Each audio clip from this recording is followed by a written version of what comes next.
రావటం అంటే కొడాలని ఇంత పేరు రావడానికి కారణం అప్పుడు ఆయన బూతులు తిట్టేవాడు అది అంతే కదా సార్. ఇంకోటి ఏమో సభలో ముందు ఆయన వదులుతుండేవాళ్ళు. ఇది జరుగుతుంది. ఆయన ఈ కొత్త ప్రభుత్వం వచ్చాక ఇప్పటి వరకు పెద్దగా ఆయన మాట్లాడే మధ్యలో ఒకసారి ఏదో సమస్య ఏదో వచ్చినప్పుడు మాట్లాడాడు. కానీ రెండవది వల్లభనేని వంశీని లేకపోతే ఇంకొక ఆయన్ను అరే ఇట్లాంటి అరెస్టులు ఇవన్నీ జరిగినప్పుడు ఈయన ఎందుకు చేయలేదు, ఈయన అందరికంటే తిట్టాడు కదా, ఈ పద్ధతిలో జరిగింది. కానీ ఆయన ముందస్తుగా చట్టబద్ధంగా ఏదో బెయిల్ అవన్నీ తీసుకొని సంతకాలు పెట్టుకుంటే అది చేశారు. ఇప్పుడు అంబటి రాంబాబు మీద దాడి జరగటం అన్నది తప్పకుండా పరిస్థితిని మార్చింది.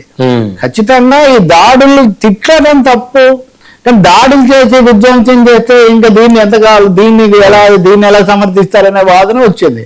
ఇప్పుడు అంబటి రాంబాబు అన్నాను నిన్న ఏమని, జనసేన కార్యాలయం మీద వాడెవడో వెళ్ళి కొడితే తప్పు అంటున్నారు. నిజమే, నేను కూడా ఖండిస్తాను.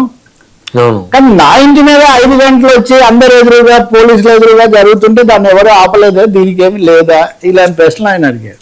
సరే, ఆయన దగ్గరికి ఒక్కొక్కరు వెళ్ళి పరామర్శిస్తున్నారు. నిన్న కొడాలి నాని, తర్వాత కన్నబాబు, రాజా ఇట్లా వాళ్ళందరూ వెళ్ళారు. ఇందులో సామాజిక సమీకరణాలు కూడా నాని పక్కన పెడితే చాలా క్లియర్ గా ఉన్నాయి.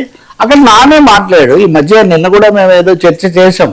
వైసీపీ దూకుడు పెరుగుతుంది, నెమ్మదిగా గొంతు వాళ్ళు వినిపించడం పెరుగుతుంది. అలాగే జనంలోకి రావటం, సమస్యలు తీసుకోవటం, అంబటి రాంబాబు మీ దాడి అనే దాన్ని నిరసించడం ఇది పెరుగుతుంది.